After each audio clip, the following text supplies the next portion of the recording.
Bismillahirrahmanirrahim. Assalamualaikum warahmatullahi wabarakatuh. Alhamdulillahirabbil alamin.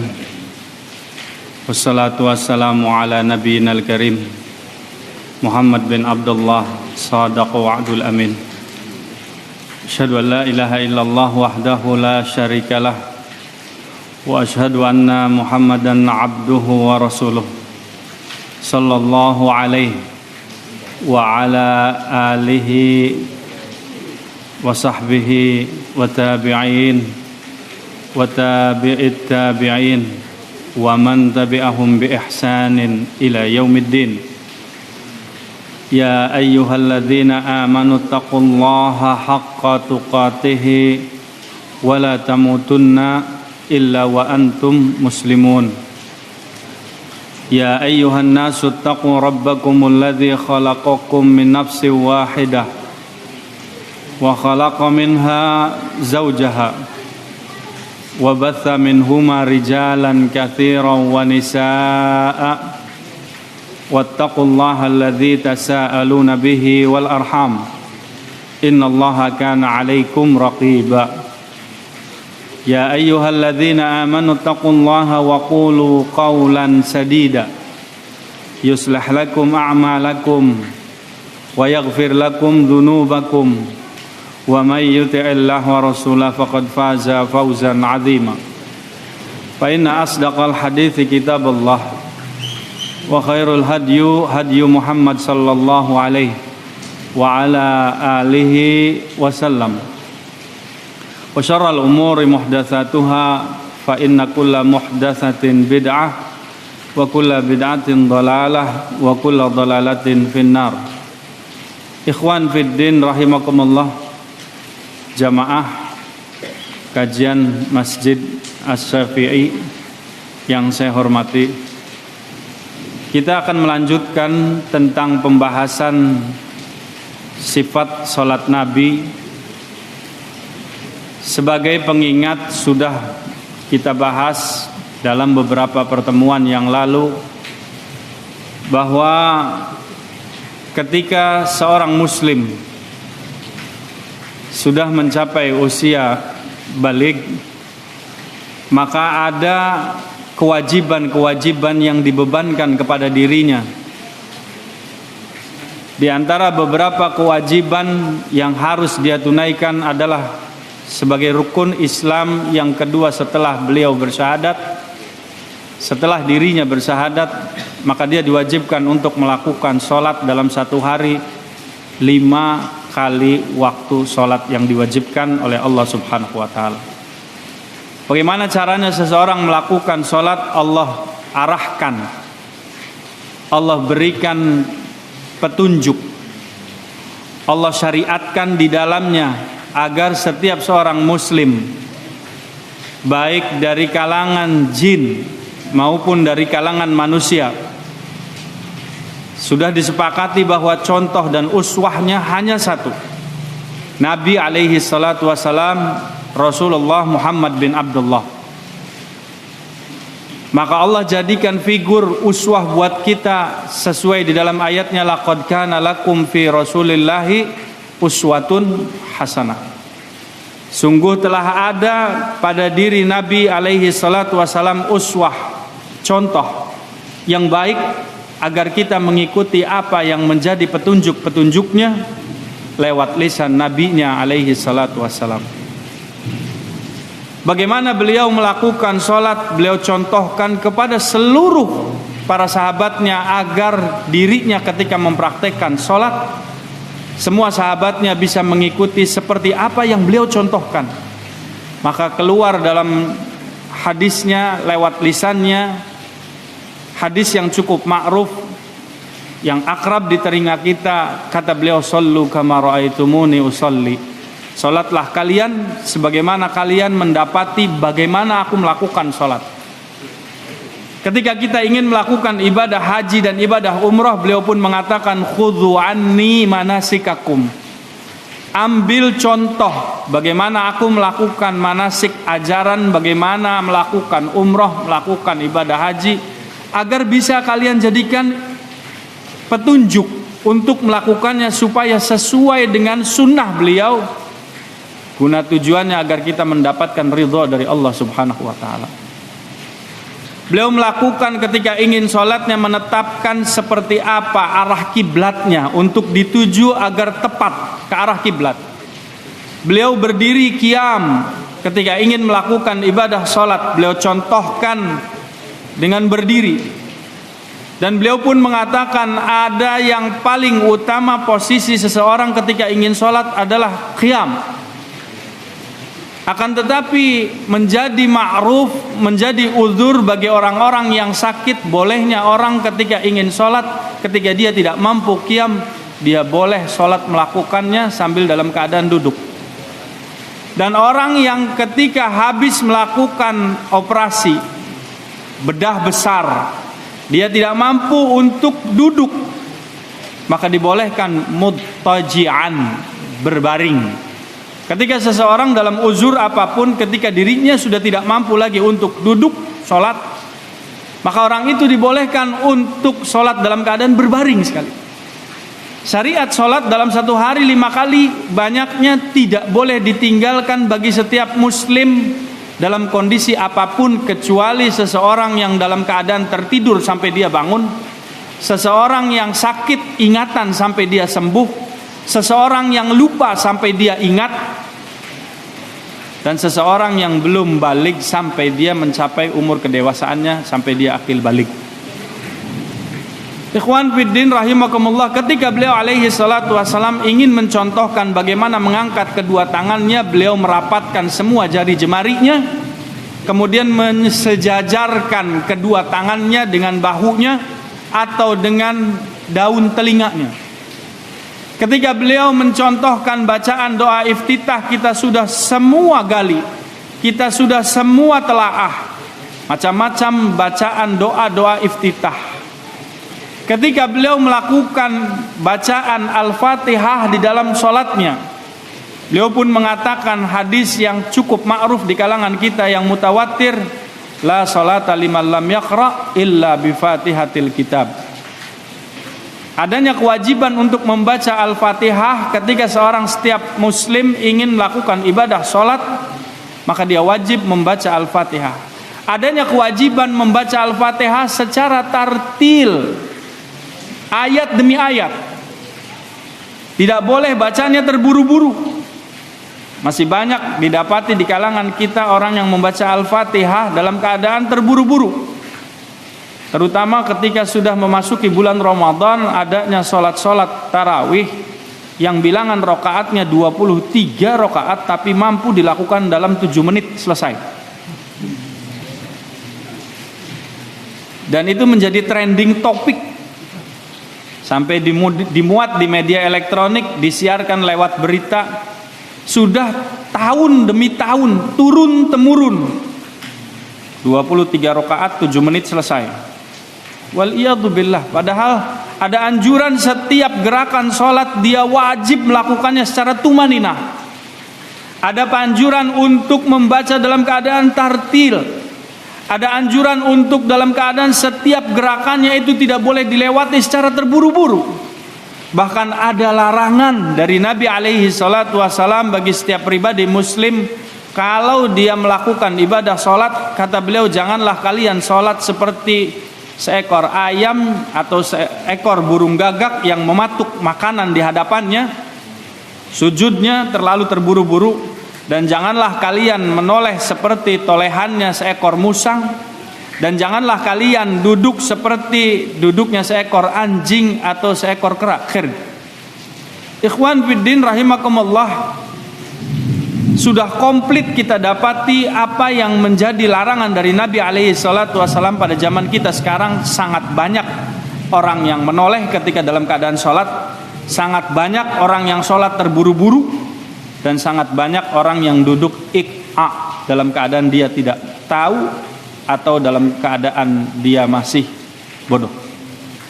Ikhwan fiddin rahimakumullah, maka ketika seorang muslim membaca Al-Fatihah, Allah Subhanahu wa taala dalam hadis yang sahih menjawab setiap bacaan hambanya ketika dia sholat.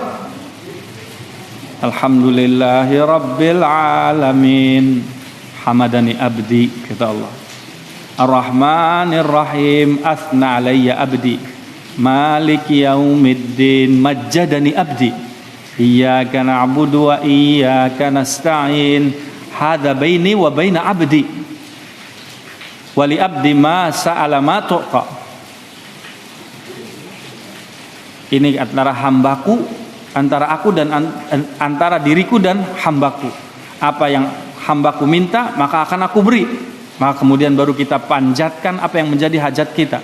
Ihdinas siratal mustaqim, kita minta agar ditunjuki jalan yang lurus. Siratal ladzina an'amta alaihim, jalan-jalan yang engkau beri nikmat kepada mereka. Sabiqunal awwalun, para sahabat radhiyallahu anhum ajmain, salafus saleh, orang-orang pendahulu kita yang mengikuti millah Nabi alaihi salatu wasalam, agar kita tidak tersesat.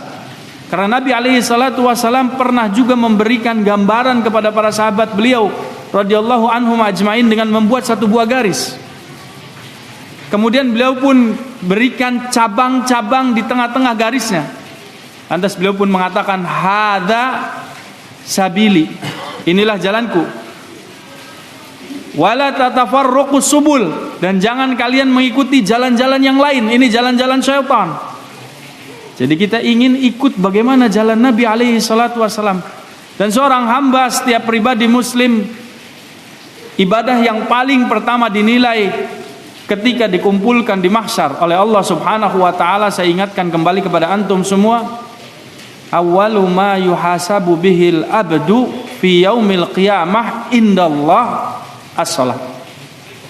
Atau kama qala Nabi sallallahu alaihi wasallam. Hal yang paling pertama ketika nanti kita dikumpulkan di mahsyar, dihisab oleh Allah Subhanahu wa taala bagi setiap pribadi muslim, seorang hamba Allah, adalah bagaimana salatnya. Maka kita wajib untuk menyempurnakan setiap gerakan ibadah solat kita. Kita wajib untuk mutaba'ah kepada sunnah Nabi kita. Kita harus mutlak ikhlas mengikuti apa yang menjadi petunjuknya. Pak ikhwan fiddin rahimakumullah, kalau antum mau solat, jangan merenggangkan jari jemari ketika takbiratul ihram. Jadi merapatkannya. Jangan antum memposisikan kedua tangan di depan dada antum, jangan. Karena syariatnya beliau arahkan di antara dua bahu dan di bawah daun telinga. Dua tempat itu saja. Maka ketika antum memaksakan diri antum hanya sholat di depan dada antum, maka antum tidak mutaba'ah kepada sunnah Nabi alaihi salatu wassalam. Kita ingin dikumpulkan di dalam barisan Nabi, sehingga kita harus konsekuen terhadap agama kita. Kita harus ikut apa yang menjadi petunjuknya. Maka ikhwan fiddin rahimakumullah, pada pertemuan yang lalu kita sudah sampai tentang bagaimana cara ruku. Sudah pernah, bahkan sudah ana peragakan, ana gambarkan bahwa Nabi alaihi salatu wasallam ketika dalam keadaan ruku sangat berbeda dalam keadaan berbeda dengan keadaan takbiratul ihram. Kalau takbiratul ihram beliau merenggangkan jari jemari, merapatkan jari jemarinya. Ketika dalam keadaan ruku beliau mengatakan, atau dalam keterangannya, kana yufarrij. Dalam keterangan yang disampaikan oleh Imam Al-Hakim, disahkan dan disetujui oleh Imam Ad-Dhahabi dan At-Tayalisi, beliau alaihi salatu wasalam kana yufarriju baina asabi'ihi. Kalau dalam keadaan ruku beliau merenggangkan jari-jarinya. Kalau takbiratul ihram rapat. Tetapi ketika dalam keadaan ruku merenggangkannya. Jadi kebalikan daripada takbiratul ihram. Begini. Direnggangkan semua jari jemarinya, buka. Jangan dirapatkan oleh antum, tapi dibuka. Yufarrij, merenggangkan semua jari jemarinya. Kemudian kana yumakkinu yadaihi min rukbataihi. Beliau menekankan kedua tangan pada kedua lututnya. Ka'annahu qabidun alaihima. Seolah-olah ia menggenggam kedua lututnya. Bagaimana sih kalau kita menggenggam? Megang begini. Ini menggenggam ya. Ini menggenggam. Nah, beliau begini. Nah, lututnya itu dipegang. Yang masih kuat dalam keadaan mampu di bawah lutut, tetap syariatnya di lutut. Jangan merasa kalau kita lebih kuat kemudian kita rukunya di sini. Karena masih lebih kuat di lutut, masih belum seperti ada tantangannya. Ya di bawah lutut lah, anak masih kuat nih sampai sini juga. Ini tidak nyunnah, ini menyelisihi syariat. Kita tetap di lutut, merenggangkan jari jemari kita. Dan beliau dalam keterangannya tidak dalam keadaan terlalu menunduk dan tidak dalam keadaan terlalu mendongak. Tidak begini. Posisi tempat tetap ke tempat sujud, akan tetapi sedang. Jadi tidak terlalu ditundukkan kepalanya dan tidak terlalu dalam keadaan diangkat kepalanya. Baina dzalik.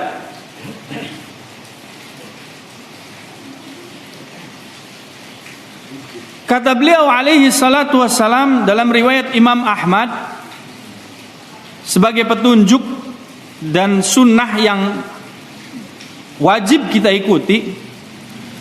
Kata beliau, fa idza raka'ta faj'al rahataika ala rukbataika wamdud dhahraka wa makkin li ruku'ika.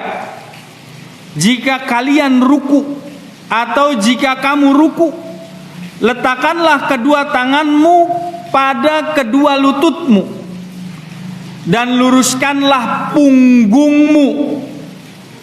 Ada tidak yang rukunya baru pengennya cepat ngangkat? Ikhwan fiddin rahimakumullah, kalau antum ada kendala di bagian tulang punggung atau antum ada kendala di bagian kaki, entah mengidap asam urat, entah mengidap kolesterol, atau di bagian sendi area lutut, kemudian menjadi uzur syar'i karena antum sudah tidak mampu lagi ruku secara sempurna, tapi diusahakan semaksimal mungkin, sekuat mungkin. Bagaimana kemampuan kita masing-masing? Kalau bisa kita melakukan secara sempurna, maka Nabi alaihi salatu wasallam perintahnya wamdud dhahraka, luruskanlah punggungmu. Ini punggungnya lurus. Wa makkin li ruku'ika, kata beliau, serta tekankan tanganmu untuk ruku. Jadi tangannya itu ditekan, jangan cuma nempel. Banyak tidak yang pengen ruku tapi rukunya juga tidak tumaninah, rukunya juga tidak tenang, rukunya terburu-buru. Entah apa yang menjadi kendalanya, apa teringat tagihan yang masih belum diselesaikan, atau memang ada kendala pribadi dari kakinya, wallahu alam. Tetapi masih banyak di antara kita ketika sholat berjamaah terburu-buru rukunya, padahal ada perintah dan bab di dalam sifatus salat Nabi, wajib tenang dalam ruku. Jadi rukunya itu tenang, jangan buru-buru. Perlunya tumaninah ketika dalam keadaan ruku. Kata beliau, atimur ruku'a was sujud, sempurnakan ruku kalian dan sujud kalian. Fawalladzi nafsi biyadih, sampai Nabi alaihi salatu wasallam bersumpah, demi Tuhan yang jiwaku, atau demi Allah yang jiwaku ada di tangannya, inilah arakum, kata Nabi, sesungguhnya aku benar-benar melihat atau dapat melihat kalian mim ba'di dhahri, kata beliau, dari belakang punggungku. Ini salah satu catatan, pada hakikatnya sebagai salah satu bentuk mukjizat. Jadi Nabi alaihi salatu wasallam itu memimpin menjadi imam, tapi mampu mendapati atau melihat orang yang ada di belakangnya. Kalau kita kan ya tidak mungkin gitu. Tetapi ini dari ucapan beliau alaihi salatu wasallam. Hadis ini juga diriwayatkan oleh Imam Al-Bukhari dan Imam Muslim, cukup kuat gitu. Kata beliau, inilah arakum min ba'di dhahri, idza ma raka'tum wa idza ma sajadtum. Ketika kalian ruku dan ketika kalian sujud. Maka beliau ada perintah untuk kita agar kita menyempurnakan ruku, kita menyempurnakan sujud. Sampai beliau bersumpah atas nama Allah dan mengancam, sesungguhnya aku mampu melihat yang menjadi makmum di belakangnya. Di belakang punggungku, kata beliau, la arakum, aku melihat kalian. Dan diperintahkan oleh dirinya untuk disempurnakan sujud dan rukuknya. Adapun ikhwan fiddin rahimakumullah, bagi orang-orang yang belum mampu menyempurnakan rukuknya, bagi orang-orang yang belum mampu untuk mendapati keterangan adanya perintah untuk menyempurnakan sujudnya, saat ilmunya sudah sampai kepada dirinya, maka wajib diikuti untuk menyempurnakan rukuknya dan menyempurnakan sujudnya. Kalau ada orang yang tidak kena atau tidak tahu ilmunya, pasti punya khilah untuk menghindar. Ana tidak tahu, saya tidak sampai ilmunya, saya tidak mengetahui tentang adanya perintah untuk tumaninah ruku dan tumaninah sujud. Dan saat sudah tahu, dia wajib untuk menyempurnakan yang menjadi rukuknya dan yang menjadi sujudnya. Bahkan ada satu keterangan ikhwan fiddin rahimakumullah, orang yang sujudnya terburu-buru, orang yang rukuknya terburu-buru. Ra'a rajulun la yutimmu ruku'ahu wa yanquru fi sujudihi wa huwa yusalli faqala law mata hadza ala halati hadhihi mata ala ghairi millati Muhammad. Kata beliau pernah melihat seseorang yang ruku dengan tidak sempurna dan sujud seperti burung yang sedang mematuk. Rukuknya tidak sempurna, sujudnya seperti burung yang sedang mematuk. Lantas dikatakan, beliau bersabda, kalau orang ini mati dalam keadaan seperti itu, sholatnya, rukuknya seperti itu, sujudnya seperti itu, ia mati di luar agama Muhammad. Ancamannya luar biasa dari Nabi SAW. Perhatikan kata-katanya.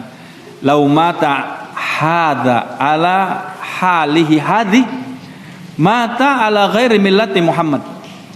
Kalau orang itu terus menerus sholatnya dalam keadaan dia rukuknya terburu-buru, sujudnya terburu-buru seperti burung yang sedang mematuk makanannya, kata beliau alaihi salatu wasalam, ketika dia mati, matinya keluar dari agama Muhammad. Matinya keluar dari agama Muhammad. Yanquru salatahu kama yanqurul ghurabad dam. Kata beliau, ia sujud seperti burung gagak yang sedang mematuk makanan. Al-ghurab, burung gagak. Seperti di ayat akhir surah Al-Maidah, adanya kekecewaan dari diri Qabil saat membunuh saudaranya Habil. Lantas dia tidak tahu bagaimana cara menguburkan mayit saudaranya. Maka di situ ada dialog pada surat Al-Maidah ayat-ayat akhir itu. Ya wailata, sungguh cilaka diriku. Saat Allah mengirimkan faba'atsallahu ghuraban, dikirimnya burung gagak untuk memberikan contoh bagaimana cara menguburkan burung yang sudah mati. Ditutup dengan tanah, dijadikan ibrah oleh Allah Subhanahu wa taala untuk Qabil setelah membunuh saudaranya, bagaimana cara menguburkan saudaranya itu. Ini dikatakan al-ghurab atau burung gagak. Matsalul ladzi la yutimmu ruku'ahu wa yanquru fi sujudihi mithlul ja'il ladzi ya'kulut tamarat wat tamarataini la yughniyani anhu syai'a. Hadis ini diriwayatkan oleh Abu Ya'la Al-Ajiri, Baihaqi, Tabrani dan Adhiya serta Ibnu Asakir dengan sanad hasan dan disahkan oleh Ibnu Khuzaimah. Kata beliau alaihi salatu wasalam, kalau orang yang seperti itu, orang yang ruku tidak sempurna dan sujudnya cepat seperti orang yang kelaparan, kata Nabi. Mithlu ja'i, ja'i itu ju, pasaran bahasa Arab kita. Di tengah-tengah perkampungan kita itu, kalau kita ngutarakan lapar, ana sudah ju nih. Nah, ini saya sudah lapar gitu. Ini kata-katanya ja'i, lapar. Seperti seorang yang kelaparan memakan 1 biji kurma atau 2 biji kurma yang tidak mengenyangkannya. Jadi sudah buru-buru makan kurmanya cuma 2. Ini Nabi gambarkan adanya amsal. Amsal itu gambaran perumpamaan. Maka ini sebagai syariat dari Nabi alaihi salatu wasallam kepada kita sekalian, agar saat ilmu ini sampai kepada kita, kita wajib memperbaiki apa yang menjadi sholat kita, ruku kita, sujud kita, takbiratul ihram kita, bacaan kita. Apa yang menjadi motivasi utamanya? Shallu kama ra'aitumuni usolli. Sholatlah kalian sebagaimana kalian mendapati aku sholat. Apa yang menjadi titik akhir harapan kitanya? Agar sholat kita itu dinilai oleh Allah subhanahu wa ta'ala sebagai sholat yang sempurna. Kalau sudah kita berusaha semaksimal mungkin, sholat kita diupayakan agar bisa khusyuk, bacaan kita dibacakan secara tartil, pandangan mata kita mengarah ke tempat sujud, dan sholat kita sudah mengenakan sutroh di hadapannya. Setiap gerakan-gerakannya dilakukan secara tumaninah, dan apa yang kita baca kita paham artinya. Kemudian di tengah-tengah sholat kita masih terganggu dengan urusan-urusan keduniaan kita. Kita masih dibisikkan oleh syaitan tentang urusan-urusan keduniaan kita. Kita masih disibukkan tentang ingatan-ingatan tentang urusan yang lebih rendah daripada bangkai masuk di dalam sholat kita. Maka Nabi alaihi salatu wasallam pun mengajarkan untuk ta'awwadzu billah minasyaitonir rajim. Di tengah-tengah sholat kita diperintahkan untuk minta perlindungan kepada Allah, kepada Allah subhanahu wa ta'ala dari syaitan yang terkutuk. Kemudian meludahlah ke arah kirimu sebanyak 3 kali. Apa tujuannya? Agar kita bisa kembali mengkonsentrasikan atau memfokuskan diri kita dengan bacaan apa yang kita baca. Kalau kita diganggu oleh syaitan yang namanya syaitan hanzab, serta seraya mengingatkan udgur kada, mengingatkan demikian tentang urusan dunia kita, sehingga konsentrasi kita kabur saat kita sholat, masuk urusan-urusan yang tidak penting. Padahal seorang muslim ketika sudah berikrar dirinya mengerjakan sholat, semuanya tidak ada yang lebih besar dari Allah subhanahu wa ta'ala. Ketika kita mengatakan Allahu Akbar, yang maha besar Allah, yang diibadahi oleh kita Khalik yang menciptakan kita. Saat kita kurang konsentrasi kita, maka Nabi ajarkan untuk ta'awudz billah minasyaitonir rajim, kemudian meludahlah ke arah kiri kita. A'udzubillahi minasyaitonir rajim, a'udzubillahi minasyaitonir rajim, a'udzubillahi minasyaitonir rajim. Tetapi suaranya jangan sampai terdengar dengan orang yang di sebelah kita, supaya tidak terganggu. Dan jangan mengeluarkan air liur kita, hanya udaranya saja, agar tidak merusak konsentrasi sholat yang berjamaah. Didapati zaman kita sekarang, di tengah-tengah kita saat kita sholat masih terdengar suara handphone, masih terdengar nada dering, masih terdengar suara nyanyian di dalam masjid, di Baitullah. Ini sesuatu yang ironi buat kita, menyedihkan sekali. Masih banyak orang yang menganggap kalau lagi sholat tidak boleh bergerak melebihi 3 kali gerakan katanya. Padahal sholat itu hajat, dan menyempurnakan sholat berjamaah adalah al-hajat indal hajat. Hajat di dalam hajat, supaya jangan semua seruangan terganggu oleh handphone satu orang. Matikan dulu walaupun dalam keadaan sholat. Ambil handphonenya, diletakkan di bawah, lupa mematikan, ambil ke bawah, matikan terlebih dahulu, agar menjadi maslahat buat yang lain. Jangan sampai antum merusak sholat orang karena sebab antum pribadi. Lupa mematikan handphone, terbawa, kemudian ada yang masuk, tidak tahu musiknya dangdutan lagi. Allahu Akbar. Kita lagi menghadap Allah Subhanahu wa taala, berusaha untuk khusyuk. Kita mengejar agar kita selalu senantiasa bisa berjamaah. Di tengah-tengah jamaah kita ada orang yang awam yang sholat bersama kita, di tengah-tengah kita lupa mematikan handphone, didiamkan terus dari rakaat pertama sampai rakaat akhir.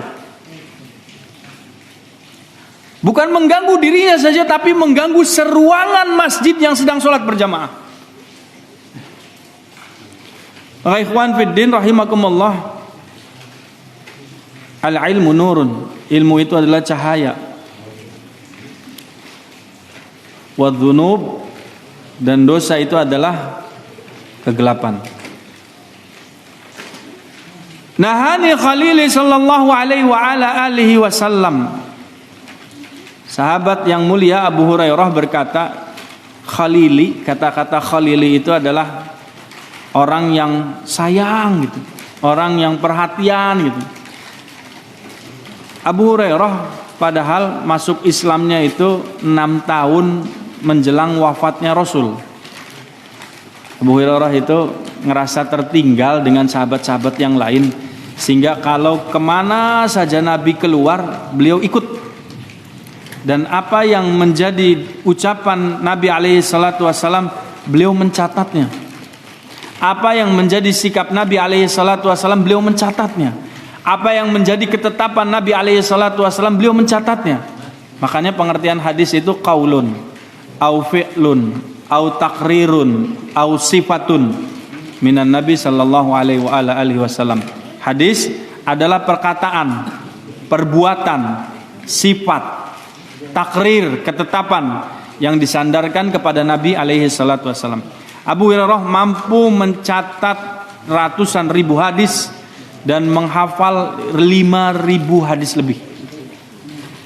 Dalam hadis ini beliau mengatakan kana khalili, kata beliau alaihi salatu wasallam, Abu Hurairah mengatakan, sesungguhnya sahabat dekatku Nabi alaihi salatu wasallam melarangku dengan cepat seperti ayam mematuk makanan.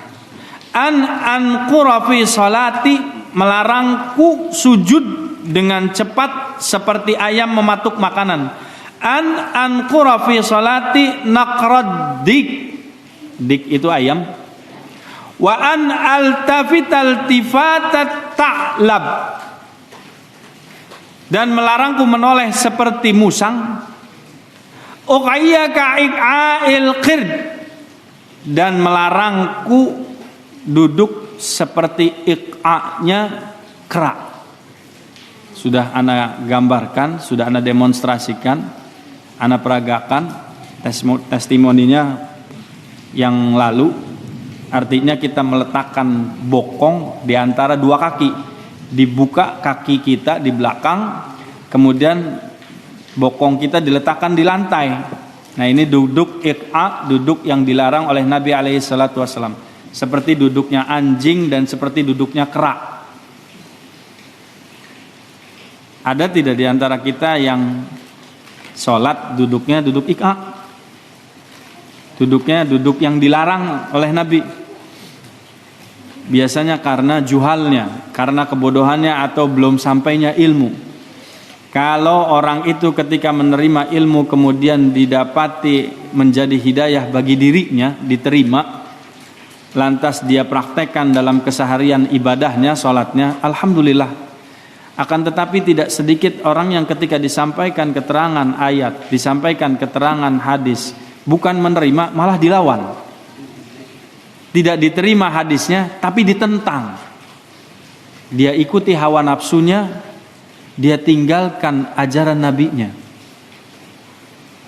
Dia ngerasa sudah mendapati keterangan dari kiainya, dari ajengannya, dari ustadznya digambarkan seperti itu, sehingga apa saja yang menjadi dalil ketika disampaikan, keterangan ketika disodorkan kepadanya, dia selalu menentangnya. Waliyadzubillah.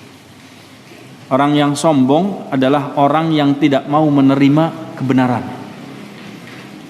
Maka ikhwan fiddin rahimakumullah, kita diperintahkan untuk menyempurnakan ruku kita diperintahkan untuk menyempurnakan sujud kita diperintahkan untuk menyempurnakan semua gerakan-gerakan sholat kita. Jangan terburu-buru.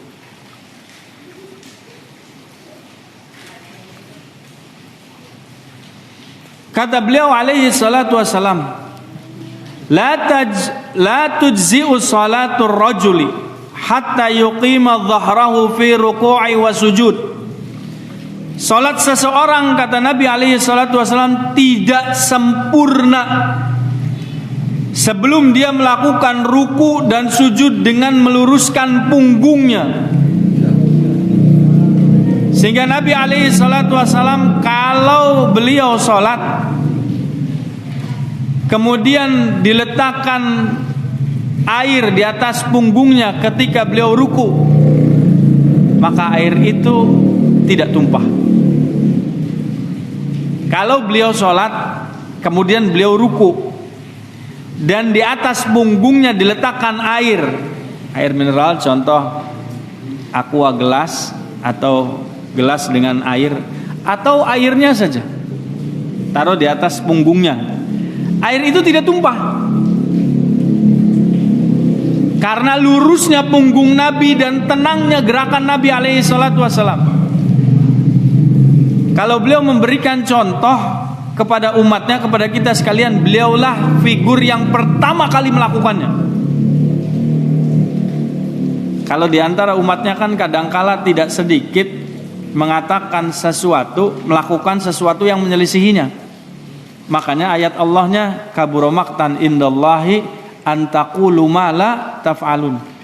Sungguh besar kemurkaan Allah Subhanahu wa taala bagi orang-orang yang mengatakan sesuatu tetapi dia tidak melakukannya. Kalau zaman kita sekarang banyaknya orang-orang seperti ini itu gambarannya seperti calok di terminal nyuruh orang naik, dianya tidak naik-naik. Ayo bu Bandung bu Jakarta orang suruh pada naik, dia tidak naik. Nah, ini calok tuh. Memerintahkan orang lain untuk naik, dirinya tidak mau naik. Nah, orang yang melakukan sesuatu, dia punya ilmunya tapi dia tidak melakukannya, diancam oleh Allah Subhanahu wa taala dengan kemurkaan yang begitu besar. Kaburo itu kemurkaan yang besar. Maqtan indallahi an taqulu ma la taf'alun. Kemudian ikhwan fiddin rahimakumullah, seperti apa bacaan ruku kita? Yang pertama, subhana rabbiyal azim, tanpa kata-kata wa bihamdi. Contoh pertama, subhana rabbiyal azim, subhana rabbiyal azim, subhana rabbiyal azim, 3 kali. Yang pertama. Yang kedua, subhana rabbiyal azimi wa bihamdi. Ada yang berpendapat bahwa wa bihamdi dikatakan ditambahi dengan kata-kata wa bihamdi itu keterangannya dhaif. Tetapi Syekhul Albani di dalam kitab Sifat Salat Nabi-nya, beliau merincikan dengan keterangan yang jelas.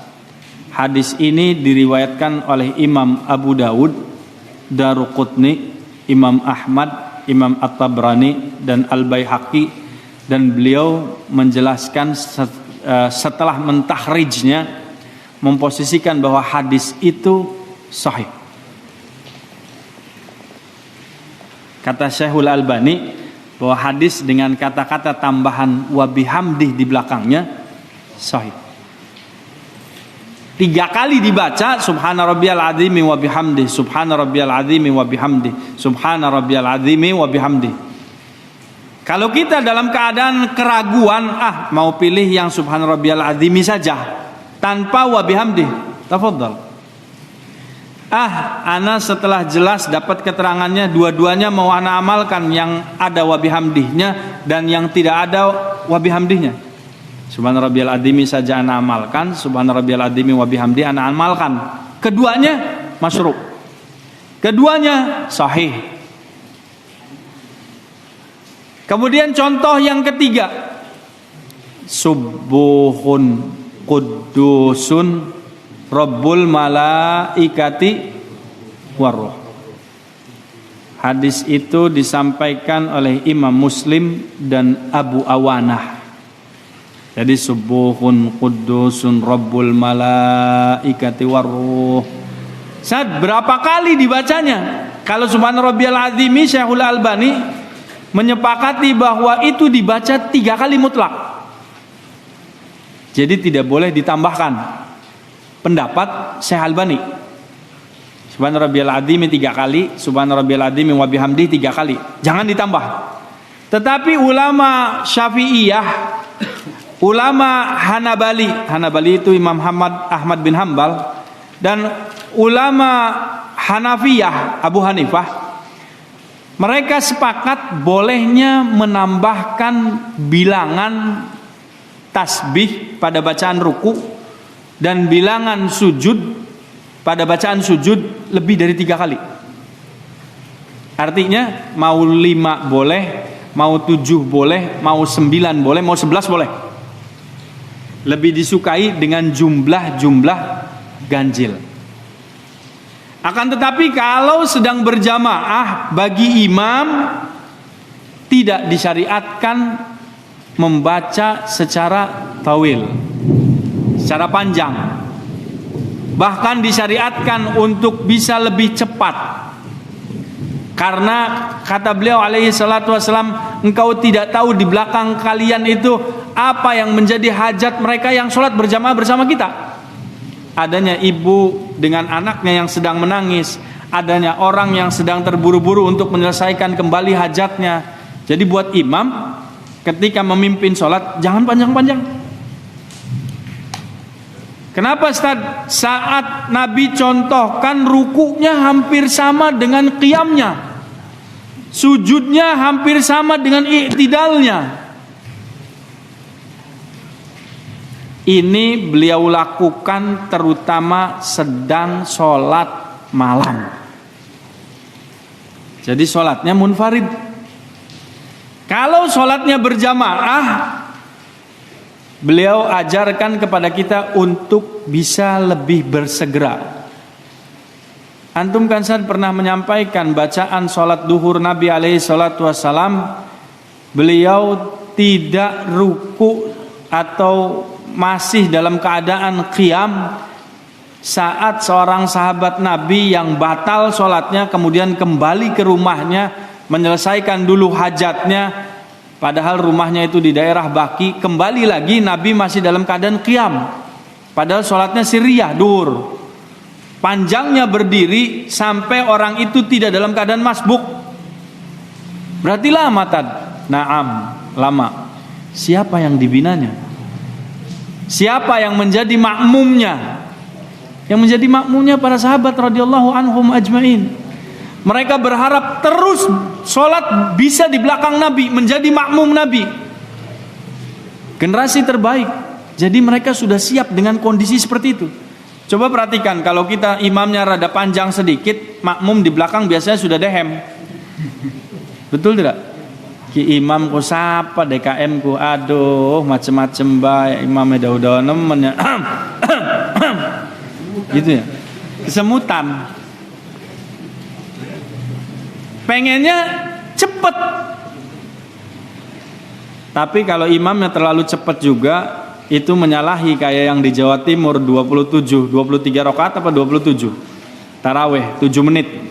Waduh, itu kelewatan itu. Turun temurun dipelihara terus bertahun-tahun. Jadi diliput oleh media elektronik. Kalau yang nyeleneh enak jadi trending topik. Tapi kalau yang khusu-khusu, yang baik-baik ya Sudah biasa katanya. Astagfirullah. Contoh yang keempat dari Nabi alaihi salatu wassalam, bacaan ruku dan bacaan sujud sama, ruku dan sujud. Subhanakallahumma rabbana wa bihamdika Allahumma gfirli. Hadis itu diriwayatkan oleh Imam Muslim. Masuk waktu? Belum ya? Contoh bacaan ruku yang keenam, yang kelima, Allahumma laka raka'tu wa bika amantu wa laka aslamtu anta rabbi khasha'a laka sam'i wa basari wa mukhi wa azmi wa fi riwayatin wa idhami wa asabi wa mastaqallat bihi qadami lillahi rabbil alamin. Panjang tidak? Sad ngapalnya sing pendek-pendek betad lah.